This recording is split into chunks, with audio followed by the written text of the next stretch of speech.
What is going on, guys? Welcome to another episode of the Dent Digest Live Show. What up, Manny? What's up, Ryan? What's up, everyone out there? Shout out to all the Dent techs. Where are your glasses? Huh? Oh, it's back. It's back there, man. Sorry, it's one of those days, Ryan. One of those days. Turn your volume down on your phone. Oh, is that what's going on? I'm hearing myself talk. I'm like, oh my gosh. Yeah, I thought I heard something too. So maybe it's Shane. I don't know. Doesn't Everything's matter. out. Whatever. It's all good. Manny's got like 14 phones, so. Hey, you know what? It's a live Dent Digest show. So. That's what we're doing. It's what we're doing. Yeah, so, let me tell you, we got a couple things to go over. We got obviously MTE. Hold on, maybe it's me. Look at that. It's me. I'm sorry. It's me. I think it is you because even your last post on IG was upside down, buddy. I did that on purpose.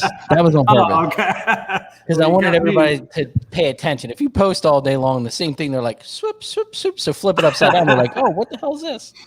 So and if you guys can, please just share the show. Please share the show. Today's a big show. So share it. So I'm digging your new signage back there. I'm definitely digging that. I've been watching it all week. I do like it. It's nice. I got that from you, by the way, too, right? Nah, not me. You did that at your shop, and as soon as I saw that, I was just like, dude, that is sick. And I don't mind telling you the truth, right? I got that from me. I copied it, man. No all worries. The way. That's what I love. Yeah, I just thought it's. I don't know. I think marketing plays a huge part in our business. We always have to contribute to do something else, And I just thought that door just kind of needed some color, something on it, So and you open it all the way up. Looks professional. Look at that.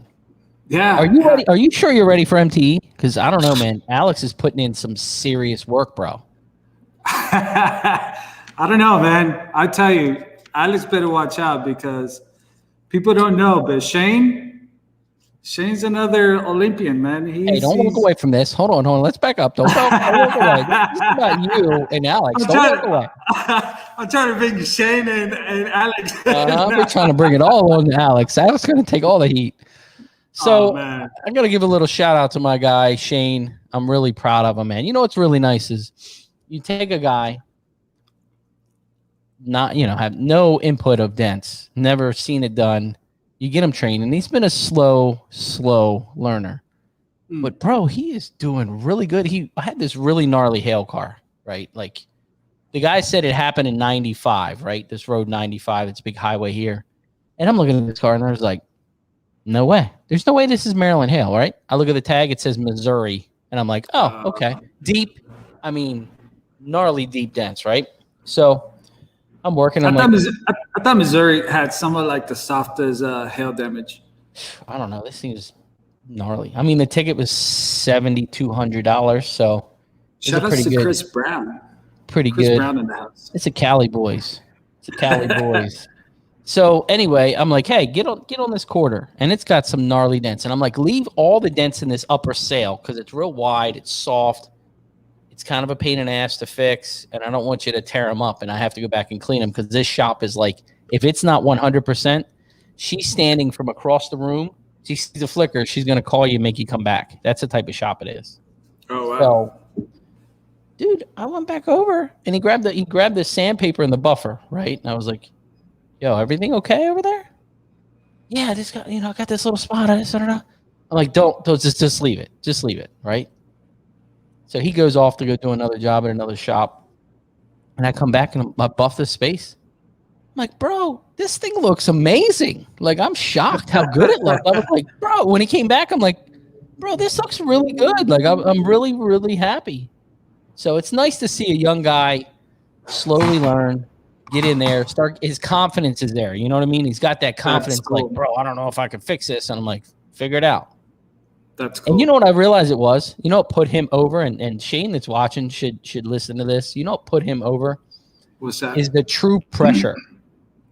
Oh, yeah. Okay, so if I'm there, I don't know if I can get this. Hey, can you help me out? But me really pushing him to go out on his own and to go do these things, the true pressure is what put him over the hump. Yeah. And that's a learning thing for me. You know what I mean? I mean, I never said I was a trainer by any means, but let me tell you, it really, really, I mean, bro. It's like they say, you want to learn how to swim? Throw yourself in the water, boy. Swim. Yeah, he's doing fantastic, man. He really is. That's awesome, I'm really, man. really happy. And I didn't tell everybody last week. I meant to mention it. I don't know if you guys saw my post. We are now officially installing paint protective film PPF. So my new guy starts on Monday. So that's exciting. He'll be full-time doing that. Hopefully we can find some business. You know. Congrats, man. So we got our weekly joke. Are you sure you're ready for this one? I don't know. I've been getting them all wrong ever since the beginning. Are you sure you're ready? Let's go. So, why did Mrs. Grape leave Mr. Grape? Why did Mrs. Grape leave Mr. So why did Mrs. Grape leave Mr. Grape? I don't know. I don't even want to guess because I think I'm gonna get it wrong. What is it? Because she's tired of raising kids. My kid is on it, man. She is on this thing. This is like a job for her. Like all day she prepares. Oh man, these jokes. So, you know, she's getting you every week, man. She is. You have to get your kid on these jokes too. You got to get her on the jokes. All right, we will. There's something to do. They think about it. So anyway, no, I love it. What else is going on in the world? We got a heavy hitter on here. This dude coming on here. Can't wait, man. I'll tell you the truth. Ever since I got into the business, that's one guy that I've always looked up to. Shane and Jeff. If I wanted to be the best in the PDR business, I knew I had to look after Shane and Jeff. Beach City PDR. I love that. He's awesome. He's hilarious as hell. He's a great tech too. But Shane, man, Shane just some of the stuff Shane's doing. Nope, sorry, I'm not doing it. The heavy hitters of LA, man. I mean of Cali, for sure. Let's not forget Steve Brown too.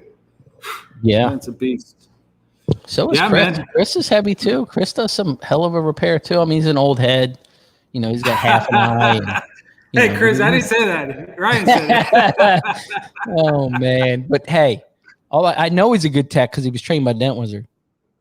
Old school Dent Wizard. Not the new school Dent Wizard guys. They're a little soft. But the old school guys are really good. So, you know, we're going hard on the Wiz today. So, I'm sorry, but I know there's some Wizards watching, and I'm sorry. I still love you. No, man, it's all love. It's all love. Come on, man. So, but again, if you guys can, please share the show. Share it up. Share it up. How are you, Ryan? Everything's good?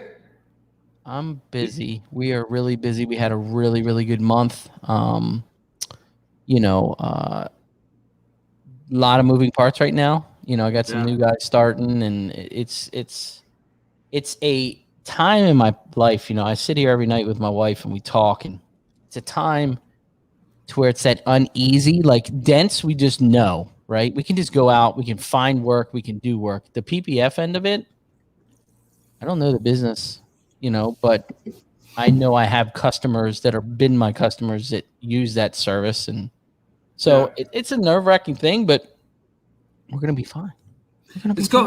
I feel like it goes hand in hand with you because you've been in the car business, you know, with your cars for a long time, man. So it's just like, I feel it's probably, you know, about time, you know. Yeah. And I mean, I think it's a great added service that I can service my body shops with. You know, even the door edge guards or some of these stone protectors that are weird, or, you know, I think there's a really key point for me with my relationships with them that I can succeed in that end. So, but let's get Shane on. Yeah, let's do it, man. I've been waiting all day for this. What up, Shane? There he is. How are you? Look at that. What's up, Shane? Doing fantastic. All out there, right there. That's right. They said They call Shane the Kobe Bryant of PDR.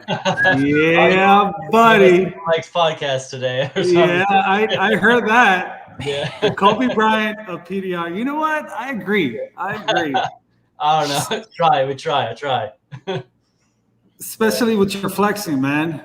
And I'll just tell everyone on here, if you ever see Shane in the Dent Olympics, you'll see this guy flex, man. That's my awkward pushing and stuff. Just You know what else it is? It's passion. Yeah, man.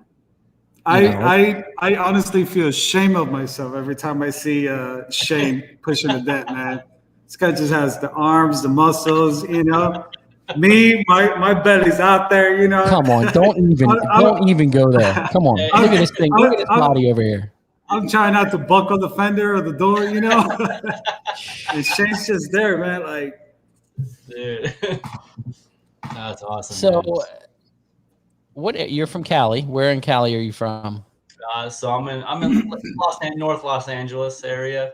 You know, I moved. I was in Glendale area, now up in Santa Clarita. Okay. So, yeah. But I still serve all retail, right? I'm probably, I mean, I have maybe 10 to 15 body shops that I service, and then I work with maybe 10 detailers, things, you know, and specialty shops, things like that. But for the most part, yeah, I'm all retail. I'm all like, you know, 85% probably. So I know your story a little bit, Shane, but yeah, for the people who don't know, man, I mean, why don't you take us back on how All Out Dent started? Before we get into that, let's hold that. Yeah. I got a tool to bring on, and I think I asked Shane. I don't know if he brought one, but we'll see. Yeah, you know what? Like I was telling you, you know, I'm not a tool connoisseur, so I brought like my main tool, my favorite tool. So that's what I brought on. Is like bring it on. Let's do it. All right. My everyday tools, you know. So you want to do that now? We'll bang it out. Let's do it. All right. Let's see. We're gonna all right. So I kind of got like one of each type of tool here. So I mean, obviously, this is the kind of the all-around winner for me is the Ultra Double Bend. Oh yeah, you know, fantastic tool. That's just, you know, and I have, you know, different lengths of all these that I'm going to be showing you. So this is like, if I could pick one, it would be the Double Bend. You know, it's just the most versatile, I think. Which length? What's that? Which length is that one, Shane? This is actually a shorter one that I had them cut. I want to say this is maybe 20 to 24 inch maybe with the handle. Yeah. It's a little bit shorter. I think I had them take a little bit off, so it was a little bit smaller. So that's like the number one all around tool that I use for almost everything. Let's see. My favorite door tool is going to be the Glen. Nice. This is when I trained with Mike, he called it the money maker, and then so I got I had the longer one at like 22 inch. This is the smaller one, 16 inch, I believe. But I mean, of all the new door tools that come out, this is just the one that I grab all the time. This is just my favorite door tool. So, and that's a standard tip on there, right? Just the rounded. Yeah, that's just the standard. Don't waste your tape. I got plenty. It's just gaffer's tape. It's nothing special. but yeah, this is just the standard rounded one. It's just, I think, it's like one of those things. I know the tool. It's like part of me, I know the feeling and everything. So I can, and then favorite whale tails are also Glen. The bendable. This is the bendable one. Yep. I mean, these things are. I don't know. I think these are the best bendable whale tails out there. That's just my opinion. But I mean, I think I've only broken one, and that was after just like cranking on it for years. And it just finally snapped. But, that's my go-to whale tail. Difference. I think this is like a 9/16 or something like that. It's like in between, right above average. It's my most used one, and then my favorite flat bar, the Care Point. Yeah, buddy. Everybody loves that. I don't have it. Dude, this thing, I love this thing. It's for fenders. It's the first tool I grab for every fender, and I love it because you got the flat. It screws on the flat part, but then it has the tip as well, and it's the angle and everything. It's just an amazing bar. Is that bendable, Shane, or is that just like you can bend it if you get it strong enough? You can. I mean, it's kind of bent a little bit. See if you can kind of see. I bent it a little bit. It has more of just like a nice even round when you get it, and then just from doing some heavy dents, it kind of straightened itself out, and so I had to kind of rebend it. But I bent it more towards the one side. So, but yeah, you can definitely bend it. So those are like my 4 main ones. And then I got these are just probably my 2 most used small tools. Is a little Care Point. Oh yeah. Oh wow. Little Care Point adjustable ratcheting handle. I like their ratcheting stuff. Super tight spline. It's super nice, and I mean, this thing is just, I forget. I think I just randomly bought it like maybe 3 years ago, and they were like, "Oh, just selling all this stuff for super cheap." And I was like, "All right, let me grab that, whatever." But it turns out to be like one of my most used tools.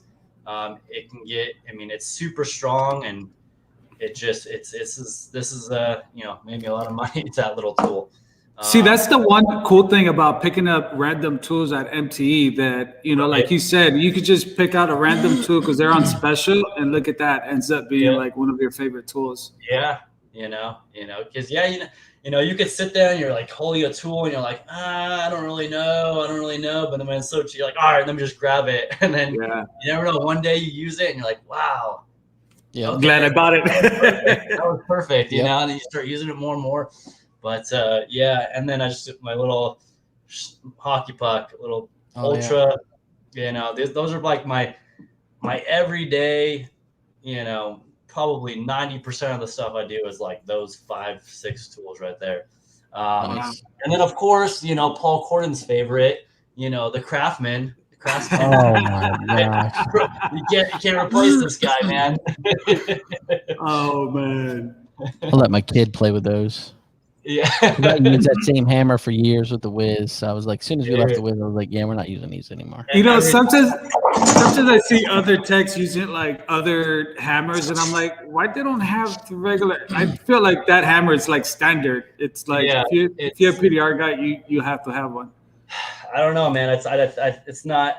I haven't found one that I like better. So, and then I gotta shout out this guy right here because this thing has been amazing since I got it. And I'm not a huge blending guy. I do prefer a knockdown, but this guy makes an amazing blending hammer, and I can't say enough about it. And I gotta show it because it's just amazing. That's the Care Point. I'm sorry, the Cars Former. Dude, this thing is, at least you're in the same continent. You know what I mean? You're still in the same continent, so you're okay. Right? Yeah. But dude, this is like, I love this blending hammer, man, and it feels so good in your hands. I don't know, man. I think everybody needs one of these. Does yours smell? Does it smell like beef jerky? You know what you're smelling again, right? It smells like beef jerky. No, it smells like those like the dog treat. Yeah. One day I was working really close, and I'm like, it totally does. Wow, I never. Does it smell like beef jerky? He's like, oh my gosh, it does. Oh my, that's funny. It must be the oil that they rub the handle with. I don't know. I just think Ryan has this thing for smelling tools, man. Last week he was talking about smelling the glue. no judgment here. We all got our things. It's all good, man. All right.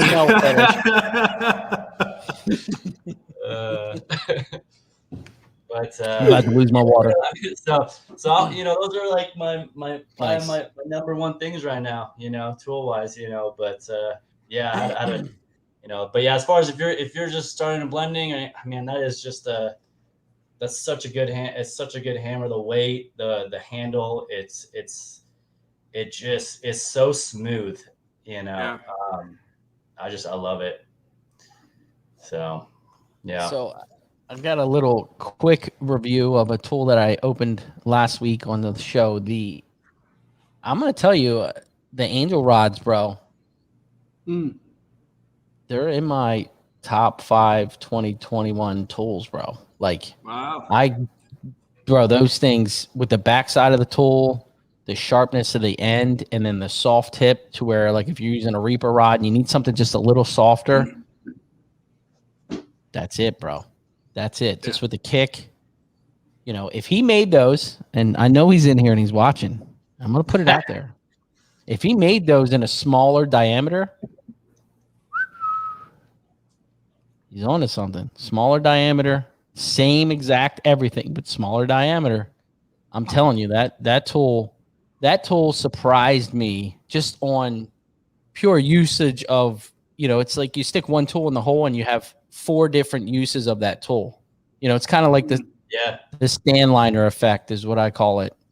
You can drag it, you can, it's soft on one side, but it's sharp on the other side. So out of all the tools out of his stuff right now, that's probably my favorite tool. So I'm going to put it out there. The other thing I have is some glue. We're going to talk about some more glue this week, even though I have been using the Sagan. So that stuff's been working really, really good, dude. I needed some of that stuff today. So here's another glue company. It's at Top Secret Glue. I don't know if you guys have seen this. I've seen it on Facebook a couple times. It's called Top Secret Glue. This one is his Premium Blue Dent Zapper. It's some new. So I'll have to let you guys know. Okay. You can find it on Amazon. I think he has a Facebook page, so I can get that information. And then this is like a gray. It's almost kind of looks like tab weld, but it's a lot more stiffer than tab weld. Huh. So as soon as I get to use these, I'll let you guys know. Nice. He's got, excuse me. He's got a couple other things that I'm still trying. And I'll keep you posted. But Top Secret PDR glue, I'm giving it a try. All right. I tried all. It's not pink, so I know it's going to work. Shane, you use that pink glue? I have. I don't use it though. I'm with the tequila lineup. That's like my. Man, I'll tell you guys. It works. I'll tell you guys a little story. I ran out of glue today, out of that pink glue, and I went back to the green and the hog. I couldn't do it. I couldn't do it. I was just like I was trying to that soft pulling glue. He's so used to that soft pulling glue. He couldn't do it. I was trying to dig to find more pink glue. I could not find nothing. So I had to just keep playing with that green. And I mean, don't get me wrong. I'm a huge fan of the green, but ever since I started using that pink, man, it's just like, I don't know. It's just, it's something else. So if you're not using it, Shane, I don't know, man. I recommend it. I swear by the tequila hot, man. That's what I use, dude. It's like it just pulls awesome for me. I don't know. Isn't it weird how all of us have different flavors? Is what I say. Flavors of glue. That's totally fine too. I think I always tell her, I'm like, just pick a glue and stick with that glue. Like, you don't need 10 different glues, because then you're never gonna learn those glue. You like pick one Yeah. and learn that glue, because Yeah. I mean, honestly, there's so many good ones. There's so many good glues that, but they do have their differences. And, I think if you just pick one and focus on it, just get good at that. You learn learn the set times, learn all that, and, I think that's what happened to me with that pink glue, that I just started using it as fun. And then from there, I just, fine-tuned it. Along. Yeah. It's worked really good. So, Shane, are you going to MTE?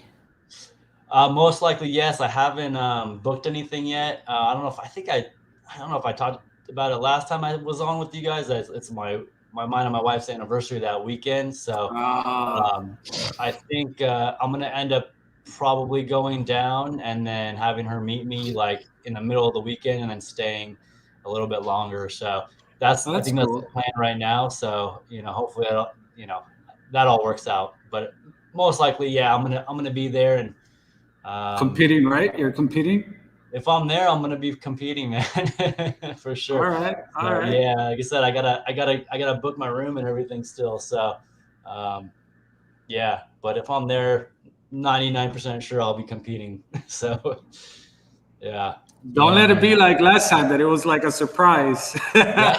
Well, dude, I'm keeping an eye on you, Shane. I keep telling everyone, man. It's just like I even told Alex too, he says he's gonna make this a challenging competition. Hey, but don't bring me into your guys' feud. I'm just sitting back watching you guys take each other out, and then I'm just gonna sneak in. Well, that's the thing. That's what I keep telling everyone. Like, keep an eye on Shane, man. Just keep an eye on Shane. This guy, he has it. He has it. So let's get into you a little bit. Let's get into you. Sure. What'd you do before PDR? Well, I did heating and air for a few years, HVAC. And then after that, I had an office job. I was doing like bookkeeping, and so, and then I've always been a car head. So I just aside from work, I've always was with cars. And then when I had my last job, I started just being in the car scene. I started doing like fender rolling and like aftermarket installations and things like that, just on the side. What year was this? This was like 2007, about 2007.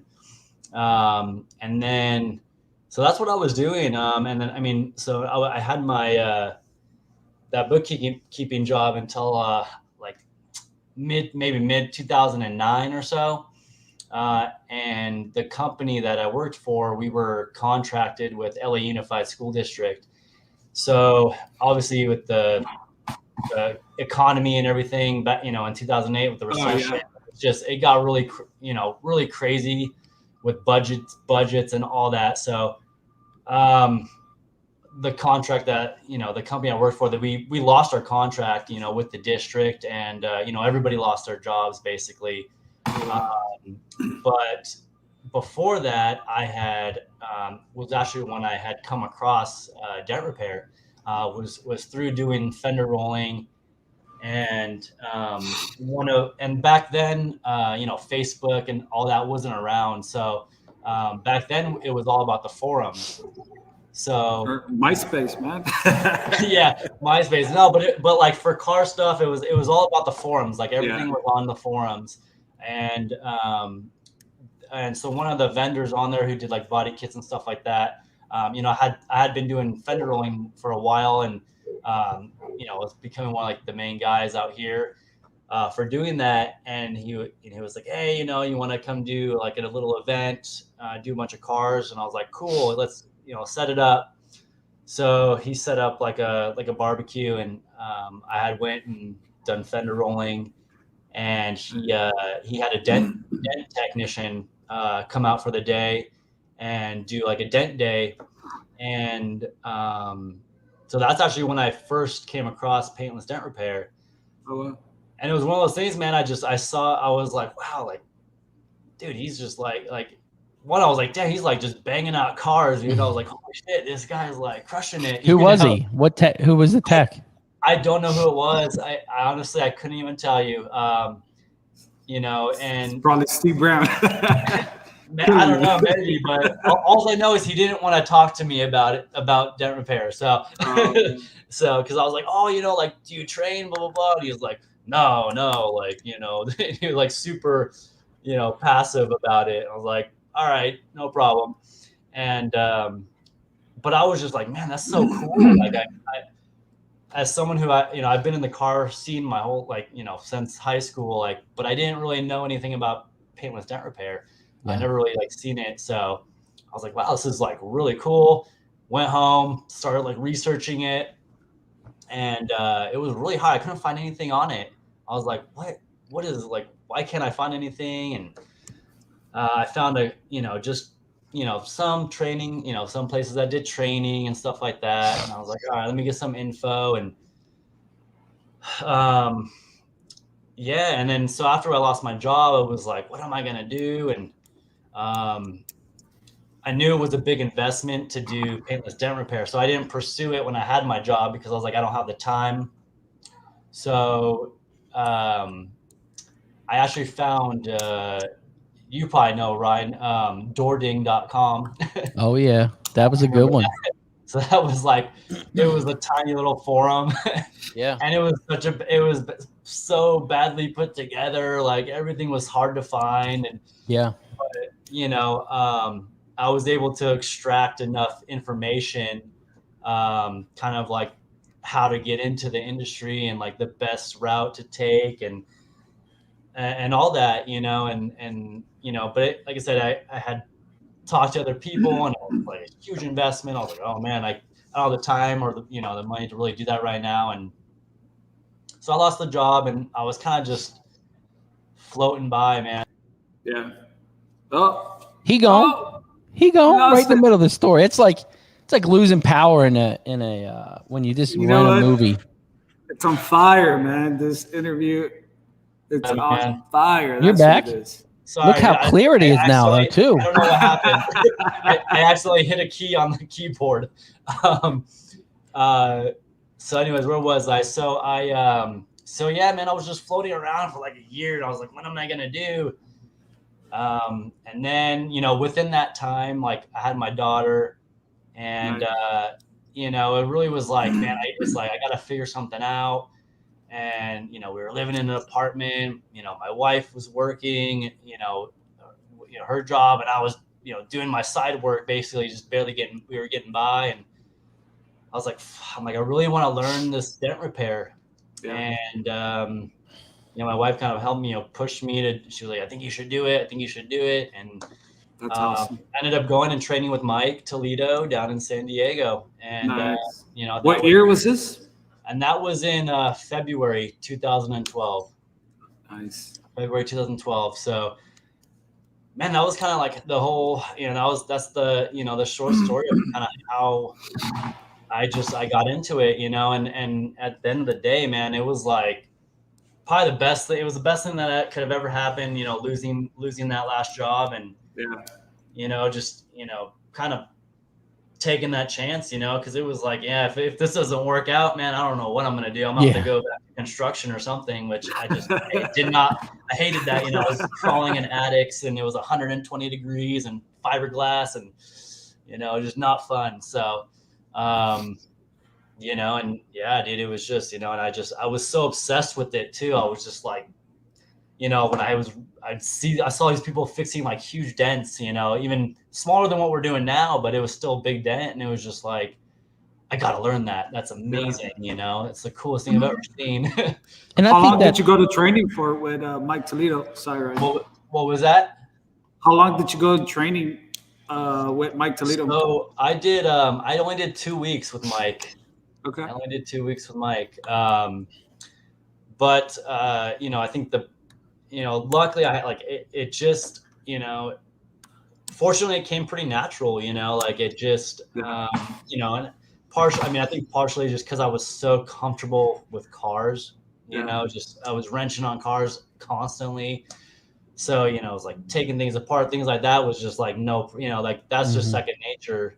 And, you know, but it just made sense to me, you know, like I know I'm a line guy, I'm a fog guy, but you know, I saw the lines and I was like, wow, that makes perfect sense to me, you know, and it just worked out great. And then after I trained, I actually came, and I don't know if you know David Manny up in Santa Monica. He's a good friend with Mike, but he owns SOS Dent or SOS. I've heard of it. Now.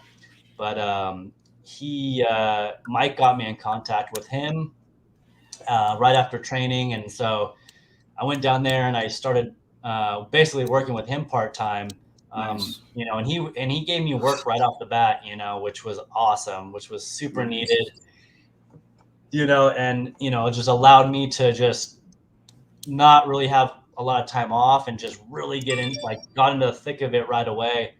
And, and I was doing, and he was giving me the retail jobs, you know, right out of training, you know, and I was like, wow. So I would sit there for the whole day doing one dent, you know, and I would just sit there all day and just get it as perfect as I could. And I mean, I really think that was like the biggest thing as far as like allowing me to really progress fast and, you know, to do retail, you know, because I mean, I went straight to retail basically. And I think a lot of it is the pressure. You know, I said this before. I feel like when you're pressured to do something, okay, you're interested in it. You're like, man, this is awesome. You're totally like geeking out on about it. You know, you're checking things out online. You're really into it. Yeah. And then you have this pressure like, bro, if this doesn't work, like, what the hell am I going to do? Yeah. And you're like, that pressure is a direct push. You know what I mean? Sure. A direct push behind you. And the other thing was you dove completely into it. Right. You know, I even said this to my Shane. I said, get on Facebook, join all the groups, see what comes up. You know, kind of dive. You really have to dive into this whole industry, and it really propels you, I feel. You know, you get tricks and tips and different things. So yeah, you know, I think that, I mean, it was like a combination of everything. You know, it was like my daughter was born, she was a newborn. It was like, you know, I need to, you know, you got to step up for your kid, and you know, it's like, you know, and then just like also like, you know, I need to do something, and then, you know, being thrown straight into doing retail quality repairs for not even yourself, but for somebody else that you don't want. You feel like I can't mess up because I need to, you know, this is his company, you know, and you know, I need to reflect, you know, good quality for him, and you know, I definitely think, you know, pressure has a lot to do with it, you know, and just having that, you know, a confident mindset and you know, not being afraid, you know, essentially. So do you have that one car where you first started that like you could never forget, like, you know, your first month, your first year, you're like, that one car I did, it's just like, man. Ooh, let me think. Ooh, I don't know. I mean, there was one I remember Mike gave me one dent in training, and it wasn't a hard dent. It was like a small crease over a body line. And like, I had like been fixing everything like great. And it was this one dent, and it was like, I just ended up chewing it up so bad. Dude. And I swear that was like the first one. I'm always like, how the heck, like what was going on? Like, I don't understand. Like, it wasn't even a hard, like, it was going so smooth. And then out of nowhere, it's like, oh my God, I can't even so bad, you know? But I don't know, man. I mean, there's a handful that, you know, just kind of throughout the years. I wouldn't say there was one really crazy one in the beginning that I try. Yeah, I don't really have. I mean, there's a handful just throughout the years. How about right now? What's that? How about right now? If a customer calls and you have one car, you're like, oh, what would it be? Man, probably a G-Wagon. I seem to get a lot of those, and they're always just a pain. They're always like, there's just, the leverage sucks, and like the windows are so tight to get down, and I mean, there's that one picture where I'm like hanging over the back door trying to fix a dent, and it's just like everything's just so hard to get to. You know what's funny? You know what's funny about that picture? I don't know if you've seen it or anyone else on here has seen it, where Shane is really flexing on that G-Wagon. So funny story is that I got a similar dent. Yeah. And I try those moves, man. I could not do those moves. I was there like, how the hell did this guy did it? Like, I was there stretching my leg, flexing it, man. It's just, I could not. I think you called me, actually. I think I did. Yeah, but luckily I'm a little bit taller, so I was able to kind of get my lengthy ass around there and reach it. But how about you, Manny? You got a car that you just is your demise? Besides a Tesla quarter. Oh man, I mean, the one today, the Tesla. Sorry guys, hang out 1 second. I gotta step away, knocking on my door. Sorry. This guy, he's still working.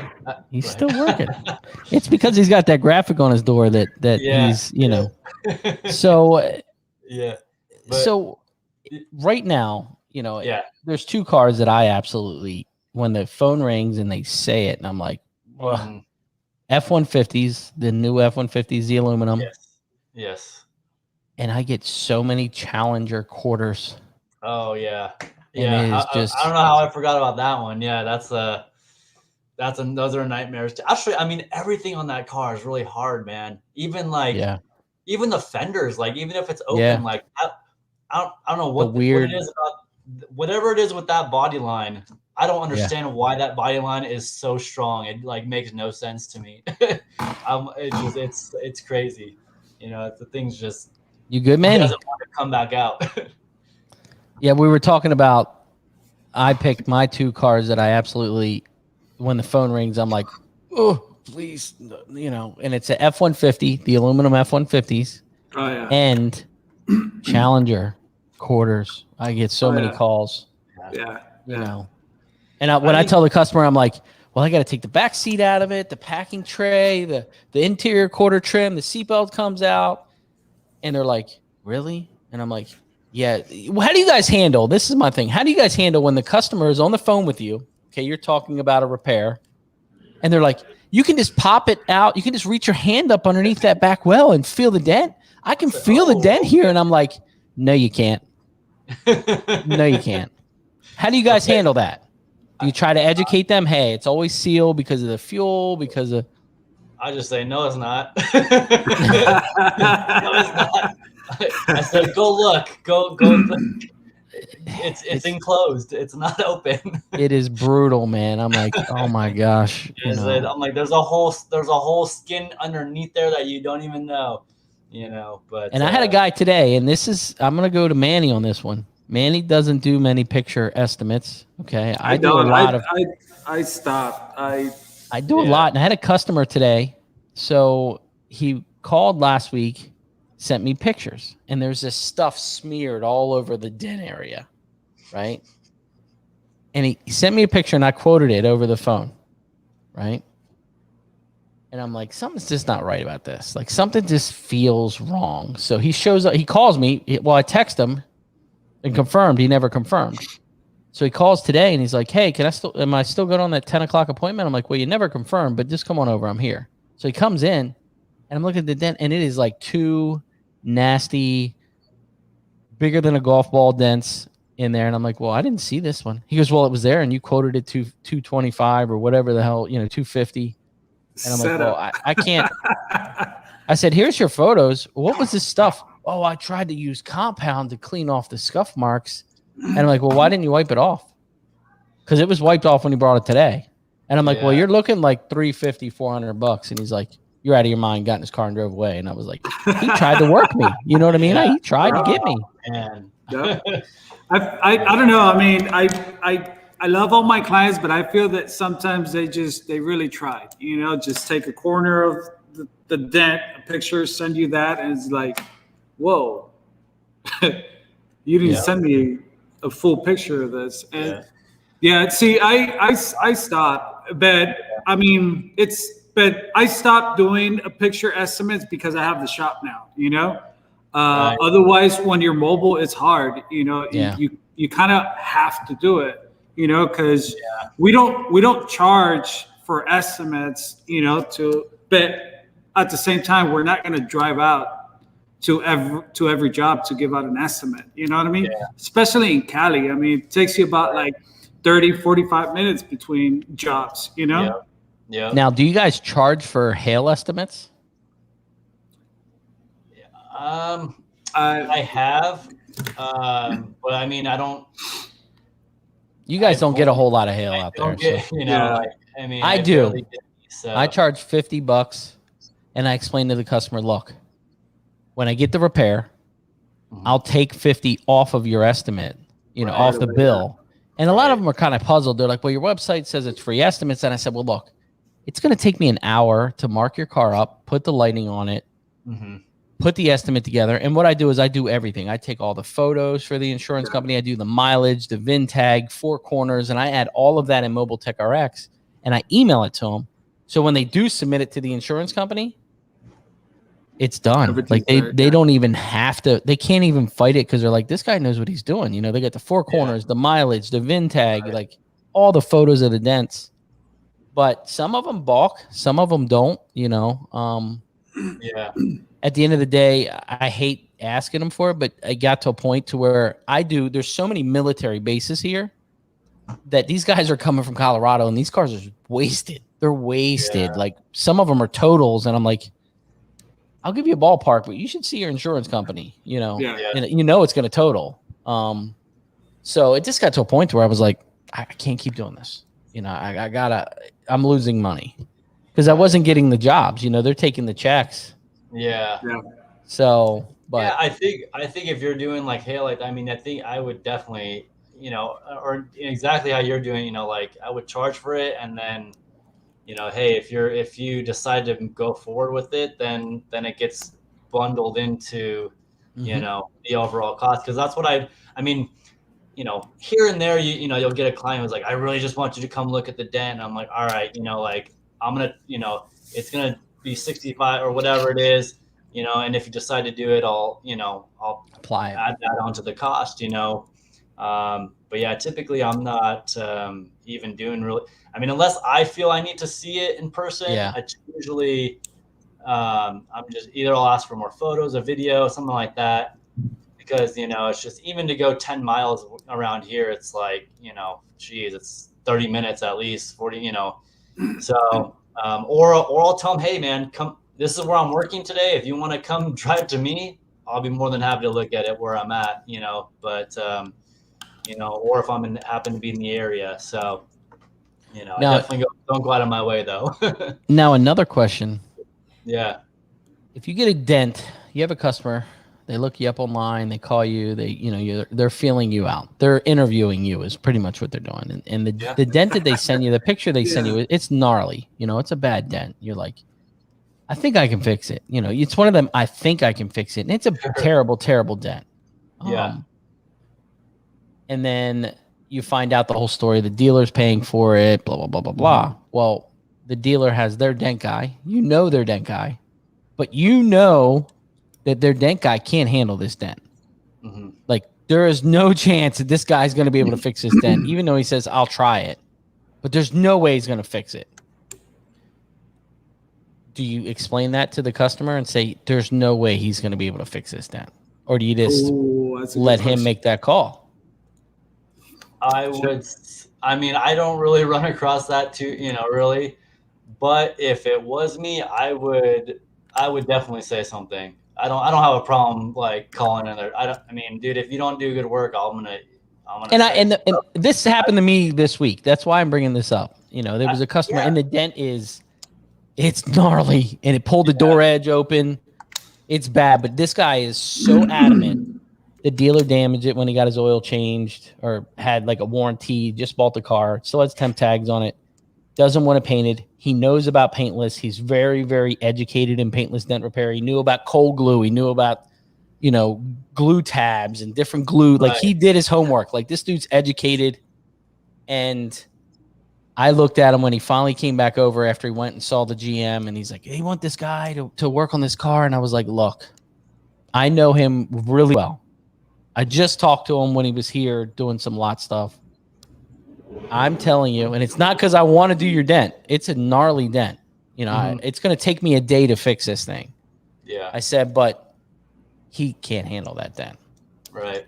I know he can't handle it. You're going to be going to the body shop. I know for sure, and I'm not just advocating to get your business because technically I really don't want to fix it because it's that bad.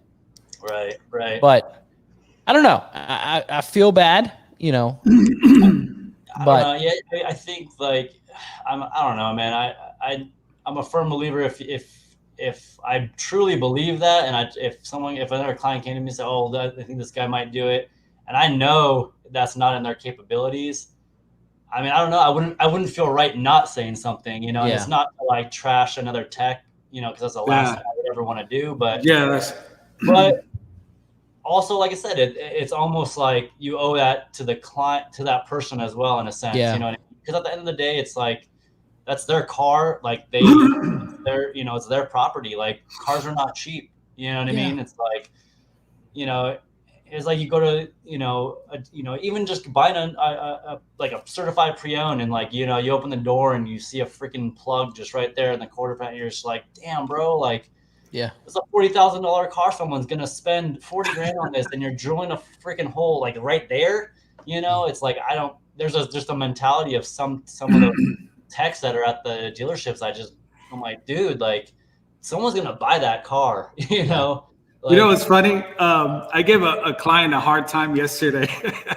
B&W, nice, clean B&W. He claims he has no dents, and I'm like, you got like 5 dents on that left side, you know, and you're only worried about that one. I'm like, all right. And I'm like, wait a minute, what's going on here in the middle of the quarter panel? I'm like, did you have a dent fixed before? You know, stay quiet. You know, the quiet game. Like, I don't know. And then I'm like, look at the, you know, not even with the light. I'm like, look, and like, oh yeah. You know what? I did hire someone to fix this dent. I'm like, and then I finally put my light on it, and then I bring him out again. I'm like, look, it's not even done. It's still there, and he's just like. And then I set back the liner, big old hole right there. Just like, it's not even plugged.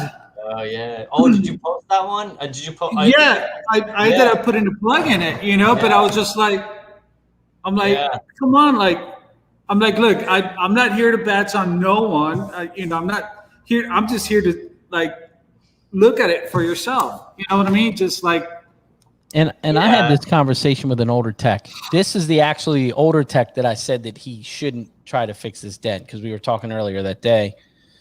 And he's an old dog. He's been fixing dents for 20 years. He's been using the same. He's still using a spray painted board, no light. Wow. You know, he's just an old dog, and he says it. He had his like son-in-law with him, and he's trying to get his son-in-law in. He was asking me about training and, you know, how to get in the industry. And I'm very open with these guys.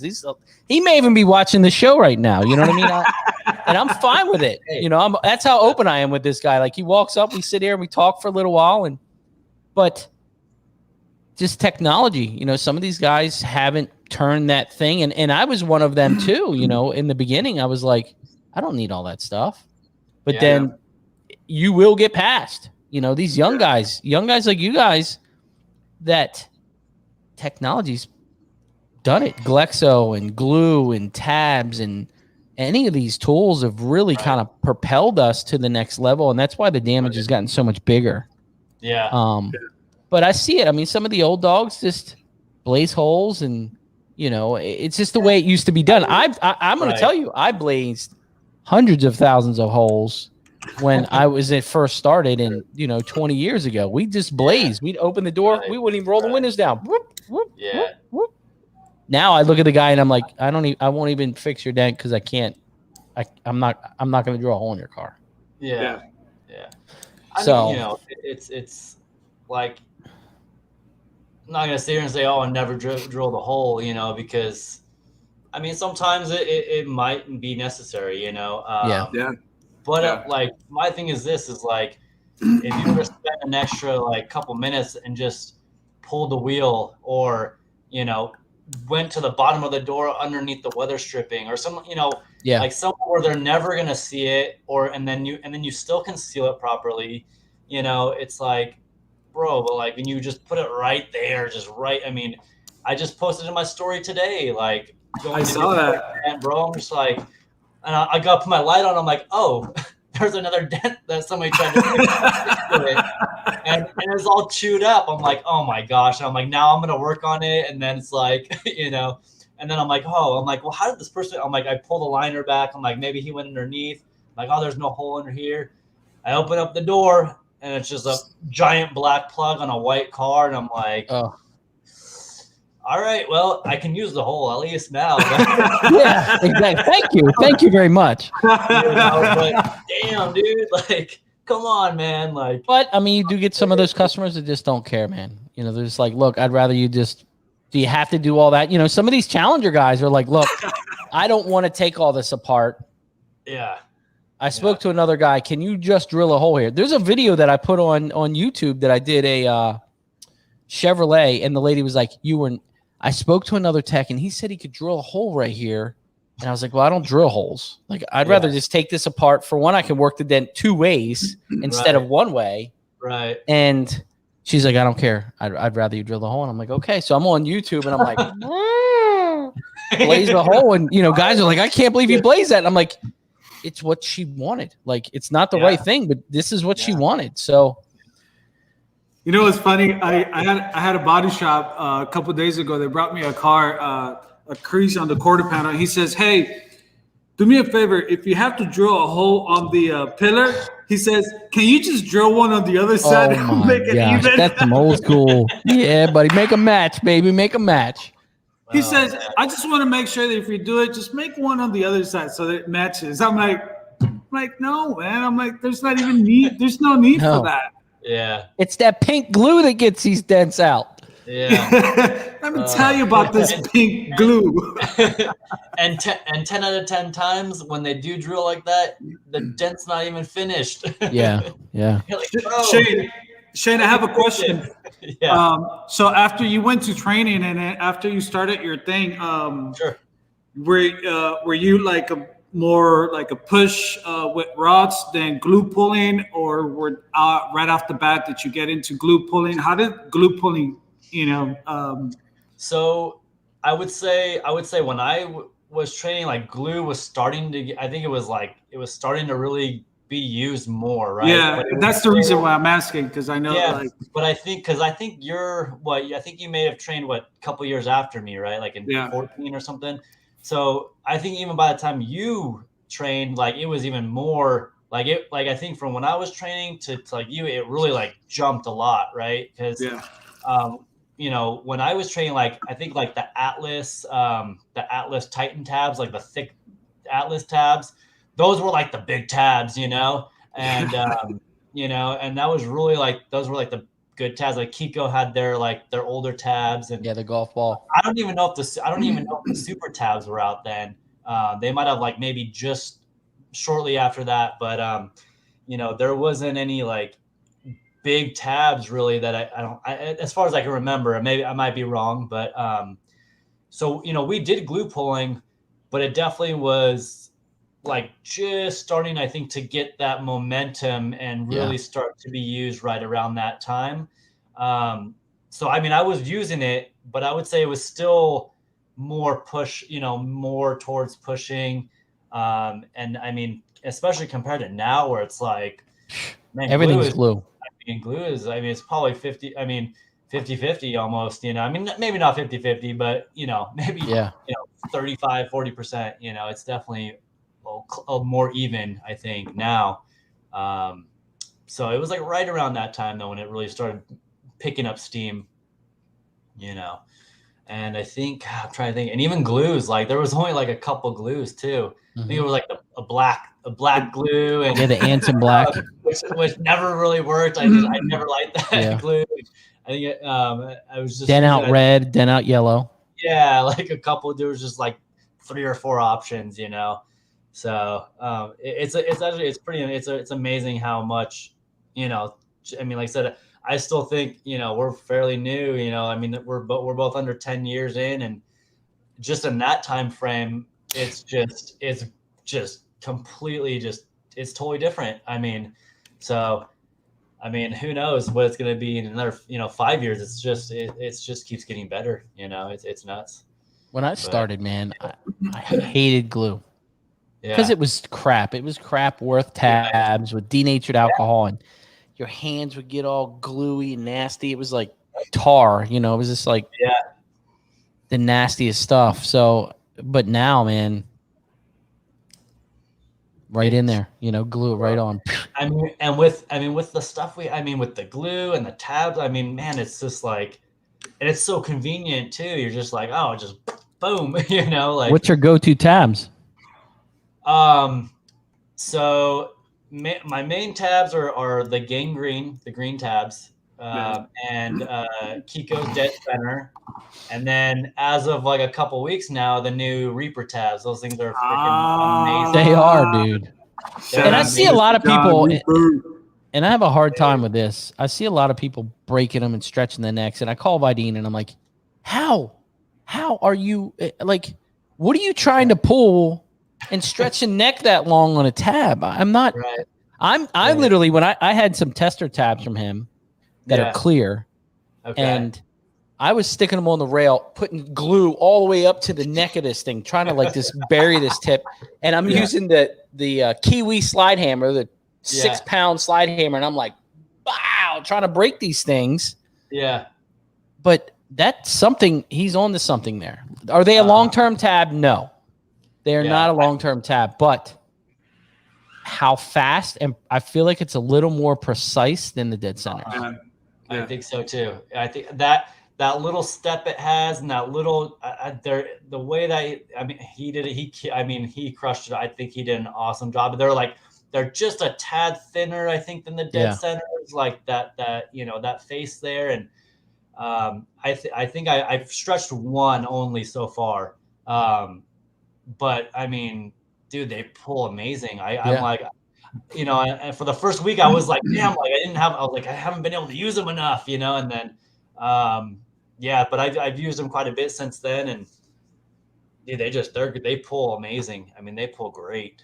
If you get one car out of that one bag and you break every single one of them, you made your money. I know. Yep. But see, I think that the other day I had a situation where it's glued on like really tight, like it's not coming off, and I didn't want her to keep pulling because I was going to over pull the dent. But I did notice that it's on there so good that if you force that, you know, the pin, like forcing it sideways, you will break it. But it's not because it's weak. It's because it's bonded on there really good. You know what I mean?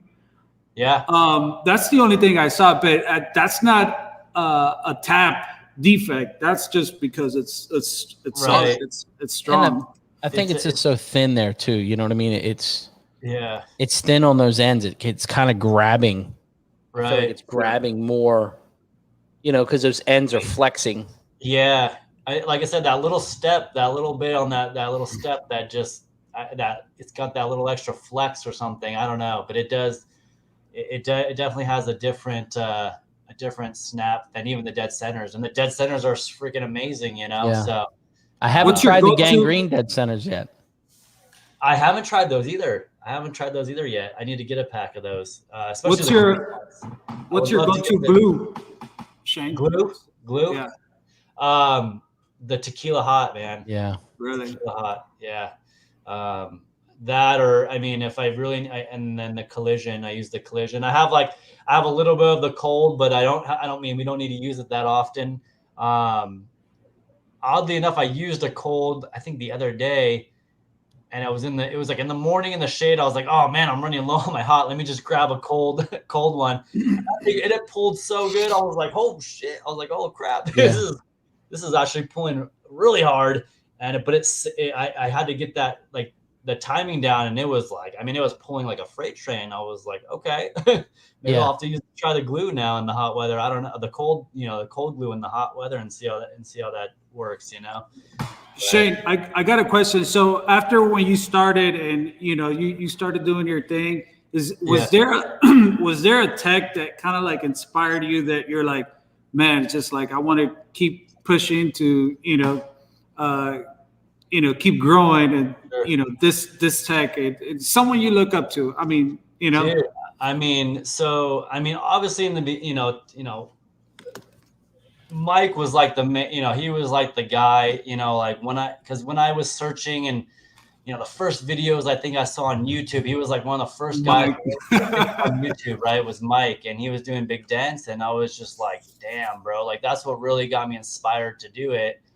And like I said, in like 2012, like even social media wasn't really big, so I was like, I didn't really know a lot of people, even Instagram, all that was not really a thing then. So Mike's always been a guy that's been like the main guy I've always like looked up to. And then which car I'll never forget with Mike. Sorry to cut you off. The black Scion with the left quarter panel. I think it was a Miata. Miata, bro. Yeah. Well, the one I saw was like a red. It was like a red Civic or something like that, and it was like crushed quarter panel, and I was just like, what the? Oh yeah. No way, dude. But so him, and dude, there's so many.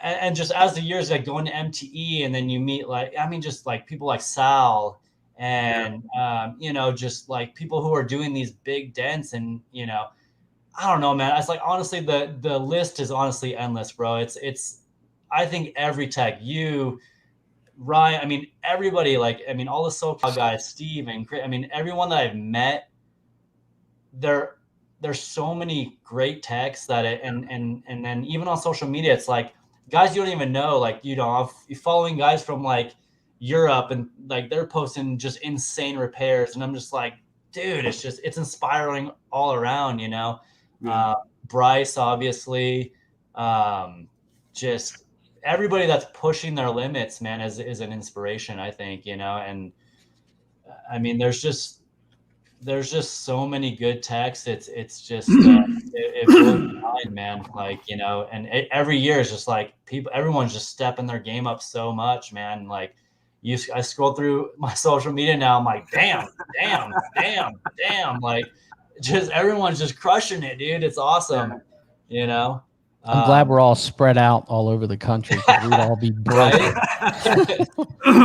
Yeah. Shout outs to Pat, man. Pac, because Pac's always pushing the limits. Yeah, too. dude. Yeah. I don't even know. I haven't met him yet, but I reached out to him a while ago, and I was like, dude, like you do such clean work. It's so clean. I love it, dude. And I reached out to him a while ago. I had to tell him that, it's like I don't reach out to a lot of people. He's one tech I reached out to. Was like, dude, I love your work, man. Like it's so clean. Sometimes I feel like telling him stop, stop, stop throwing the bar higher and higher and higher. Just like don't post nothing no more. Right. And his video quality, bro. I'm telling you. Pac, you're onto something. I think he's got a special camera or something. I don't know, man. He's on to something. That dude with the lighting and the way he does it, and his explanations, and I know he's an engineer and he's smarter than all of us here. But you're on to something, Pac. Yeah, I think so. Are you big on Stanliner tools, Shane? I'm not, man. I'm not. He's a minimalist. He likes the 5 tools and kills it. Hey, kills it. It works. It works. I have a few of the main Stanliner tools. The Killer Whale and the Crane, and I think the Pirate Hook, and so like I do use the Crane. I think that's the one I use I've used the most. I don't know, man. It's just I think like my personal, like my own technique, the things that I feel comfortable, like the way that I feel comfortable doing dents and how I'm fast, it like doesn't really mesh like with that sometimes. Yes. So, like I said, I think everybody has their own style. So it's like, it's hard to say like, oh, that tool or this tool. It's like, everyone has their own style. So, if that works for you, man, I mean, get it, Yeah. So, I mean, they're amazing tools. They're nice tools. They're very well made. I just haven't really kind of gotten the technique of how, using them to their full potential, I think. So is there a tool right now it's on your want list? I'll be honest, man. I haven't even been following really anything new. I don't even know really what's coming out. I did see those angel rods though. I did see those. Those look pretty cool. I don't know, man. I'm gonna have to see at MTE, man. I think. I was gonna say, is it something that you kind of just leave for MTE, and when you go on there, you just really go out and check out all the vendor tools? Yeah,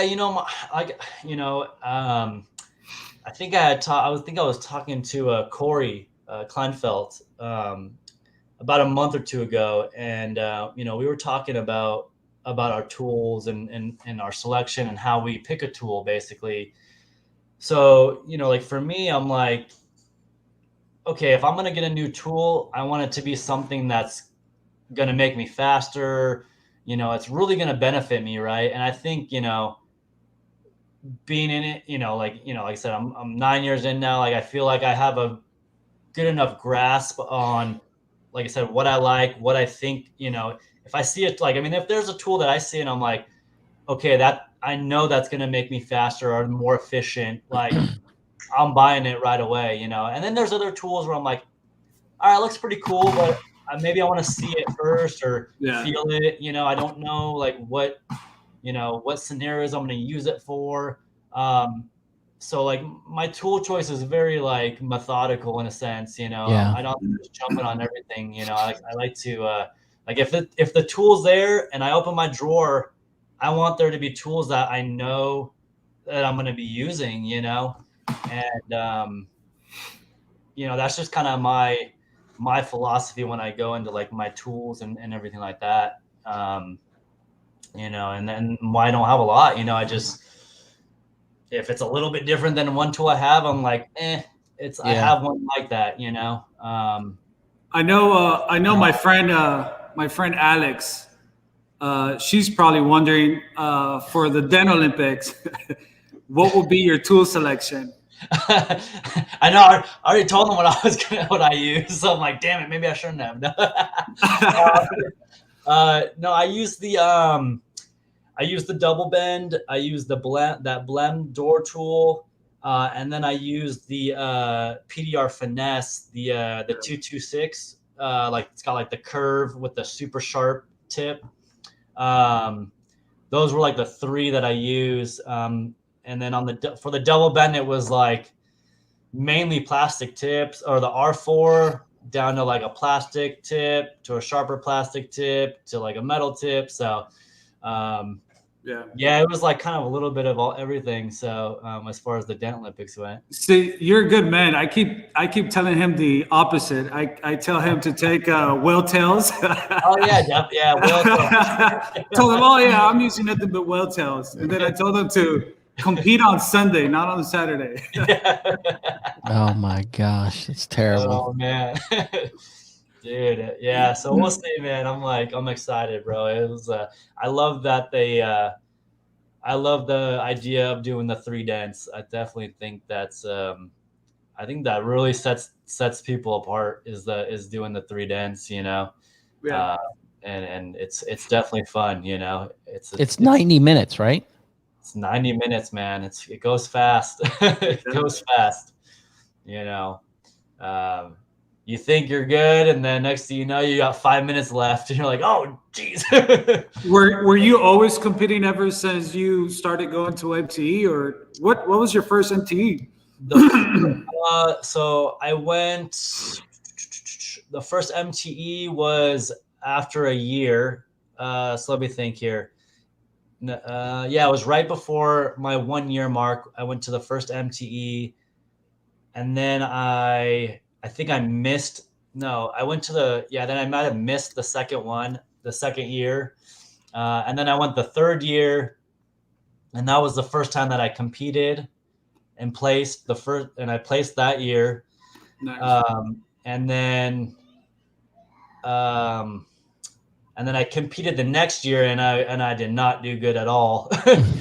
And then like the next couple of years, I was sick one year. Like I was like in my room, and I couldn't compete. And then, dude, I was like, I was super sick. And and then I think I just like didn't have spots a couple other times, but yeah. So I competed twice in Orlando, and then in Vegas. Those were like the 3 times that I competed. I think it was 3 times. But yeah, so I mean, I've gone pretty much every year, I think, except for 1 or 2 years to MTE since I've been doing it. So, but yeah, MTE is amazing. So yeah, it's a lot of fun. You got to get out there. It's a lot of fun. Just the networking end of it. You know what I mean? That's priceless. Dude, yeah.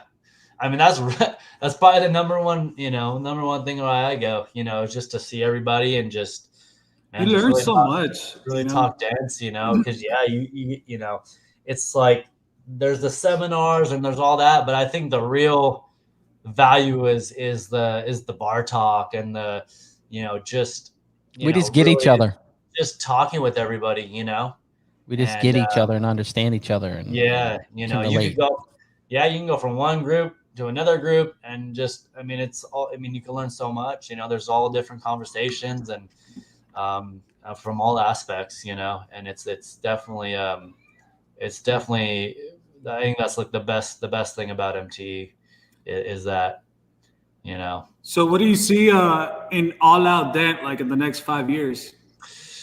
Well, I just started training somebody, so so I got that starting, and man, I think in 5 years, man, maybe a shop by then, and hopefully, another 1 or 2 techs, working with me, and I mean that would really be, for me, I think that would be, I would call that successful, within 5 years, and yeah, that's kind of where. I hope that I see it in that time frame, and I mean it's there. I'm overwhelmed myself. So, yeah, I'm really hoping to grow in that aspect. And any tips that you could give out to anyone who's new, or even guys who are in the industry? Dude, I mean, my number one, the number one thing I tell people is just, man, I think that a lot of what whatever you put into this industry, you're going to get out. And, 100%. you really, a lot of it really comes down to your mindset, and I think that if people are listening to like people like Corey and stuff, like he really touches on that. And that's something that I've always just, been on the same page. And I think that's more important than like a lot of things, is just having that mindset, man. Like have a good mindset, and have confidence in yourself, and just self-awareness of like your abilities, and like pushing yourself, but also being aware of where your limits are at that point in time, and just not being afraid to fail, but also like I said, you got to push yourself to get better in this industry. And like I said, like I was saying, the techs are pushing themselves. So, you either gotta, you gotta get on it, or you're gonna get left behind, man. Because this industry, I think, it still has a long way to grow, I think. Yeah. And it's really exciting to think about that, because I love this industry, man. I love it. I love doing it every day, Yeah. And so, that would be my advice, man. Just, if you like it, stick with it, and just continue to, push yourself, and network, and, talk to just text around, and, there's a lot of amazing people in this industry, and, not even just dent wise, just amazing people. So yeah, just get out there and do it, man. Now, Yeah. where can people find you on social media? So you can find me on Instagram. I'm just at All Out Dent, all together. That's probably the main place you can find me. How did you come out with All Out Dent? Sorry, I've always. Man, I just dude, I was just trying to I was trying to think of names, and I was like, I'm like, all right, well, I'm taking dents out, so if they're all out, I'm like, that was cool. And then I was searching it, I'm like, oh, nobody has this name, like, I'm surprised, and then like, perfect, dude, I love it, so that was just kind of it just kind of came to me. And like I said, when I searched it, like, nobody had that name, and I think there was one company that was in like the UK or something like that. So I was like, sweet, I'm taking it. Nice. And, yeah. So Instagram, All Out Dent. Yep, just All Out Dent all together, man. And you doing TikToks yet or what? Bro, I'm not, dude. I'm trying, dude. I got a couple like things on Instagram, but I'm on TikTok, but I only think I only have a few things, man. It's tough. I'm not that savvy at making those videos yet. So I got a couple funny ones though on Instagram. I did like that Vin Diesel one, and yeah, that was good. And the slow-mo, and dude, that Vin Diesel one like blew up, dude. I'm like cracking up, dude, because it was so corny. I really thought that you had gone bald, bro. I was like, no way, I gotta find a bold like filter, and then I found one. I was like, oh, that's hilarious. Yeah, it was good. It was good. Yeah, so look, bro. Do more of those, but yeah, dude, man, you're the king of the TikToks right now, man. No, man. I love your videos, dude. And the lives, both you guys do lives, do little Instagram stories and talk throughout your day, which is nice. I try to do it. Bro, it just doesn't hard. Work, it is, man. I go like up and down. Like some weeks I'll be on it like all day, a bunch of times, and then the next thing you know, I'm like, damn, it's been a whole week I haven't even posted, so. Sometimes you just get in those lulls, man. And, lately, like I say, especially when you're like super busy, it's just like, I'm like, oh my gosh, I don't want to post. People are going to think I'm like, that I'm not getting back to them either. They're like, hey bro, you're posting, but you're not getting back to me. Yeah. But yeah. Well, I appreciate you coming on, man. It's, we talked bro. about it before when I had you on one of the other episodes. We need to get on, and man, he's like, you got to get him back on. I was like, yeah, we do, Yeah. So you're a hell of a tech. You do a really good job, man. Oh yeah, man. Respect. Hey, man, I respect you guys, dude. Manny, you're freaking killer tech too, man. I see your stuff all the time, and it's just like I said, man. It's you're an inspiration as well, man. So you too, Ryan. And you guys do. I don't fix dents. Hey, you make great podcasts, though. Well, bro, you have a fantastic night. Hey. I thank you again, and I'll see you hopefully in a couple weeks. Yeah, hopefully, man. And literally just a few weeks for having me, man. And anytime you got some downtime you need to bring back on, just let me know. I'll see you, man. Have a great night. All right, guys. We'll see you in Vegas. We'll see you, guys. We'll see you. See you, Shane. What a beast. He's a beast, dude. The Kobe Bryant of PDR, man. He's a beast. Yeah, guy has it for sure. And what's amazing is just like PDR is just like, anyone could learn how to push dents, but it truly has to come from within. Yeah. And I think that's where guys like Shane, just it comes in natural. That's why they train, they pick it up, and it's just like full blown. It's passion, man. Yeah. I think all of us in this industry are driven by passion. Yeah. It's not about the money. I mean, we all have to make money, but yeah. And and I think this is one of the things that I love about this show too, is just it's the story behind every dent guy.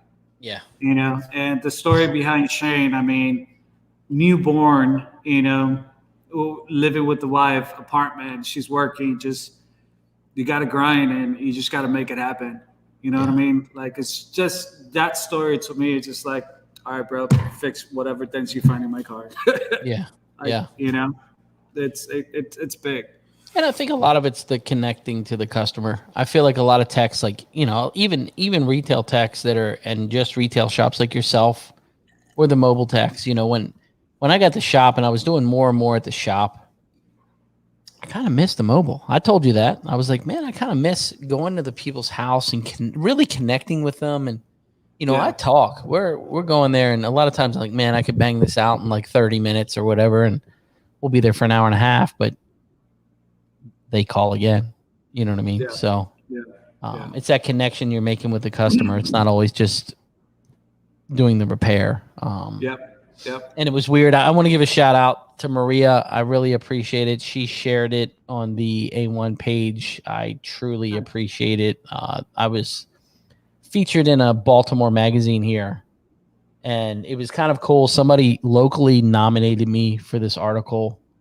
Oh, wow. And I kept getting emails, and I was like, this looks like spam, you know, it's some crazy stuff. But it kept coming. It kept coming. And I was like, okay, let me look into this thing, and filled it out. And it was a couple months ago. We filled it out. It was a million questions to go through. And I was like, it's probably going to be nothing, but you know, it was a published paper magazine, and then it was an online magazine. And when it launched, it was super weird because I launched the PPF end of the business. And then I got an email saying, hey, your article's live. And I'm like, holy shit, it's the same week I launched the PPF. But I don't want to spoil it because, you know, I'm trying to do the hype with the launch of the PPF. But I sent it to Maria because Maria's a big reader, and we send a lot of stuff back and forth. And, you know, she shared it, which was really, really nice. So I really appreciate it, Maria. That's awesome. Shout out but to it was all good the for the guys industry, too, man. It was good for the industry for them to kind of see, you know, the backside story of some of the guys out there fixing stuff, and education on paintless dent repair. And, you know, it was cool. It was good for the industry. And, you know, I'm glad I can contribute. So. Well, congratulations, Ryan. But you have a fantastic night. Thanks, man. Let's get this. We went an hour and 28 minutes tonight. And I just wanted to say shout out to all everyone who joined the show. Matt, Ray, Mo, 38 people Tyler, in here. Joshua, So Tyler, all you guys, Austin. hopefully we see you guys in a couple weeks at MTE. You know, it should be a good time. I'm excited. I'm excited to see the Dent family and you know. Yes, sir. Try to get back to some normalcy. Well, thank your daughter for the jokes, by the way. And, bro, she loves it. Thanks for having me on. She loves it. That's our thing, man. That's our thing. Now you got to get your daughter working on. Yeah, I really do. Manny, you have a fantastic night. All you guys have a fantastic night. Thank you again for watching, and keep it real. Be safe, guys. See ya.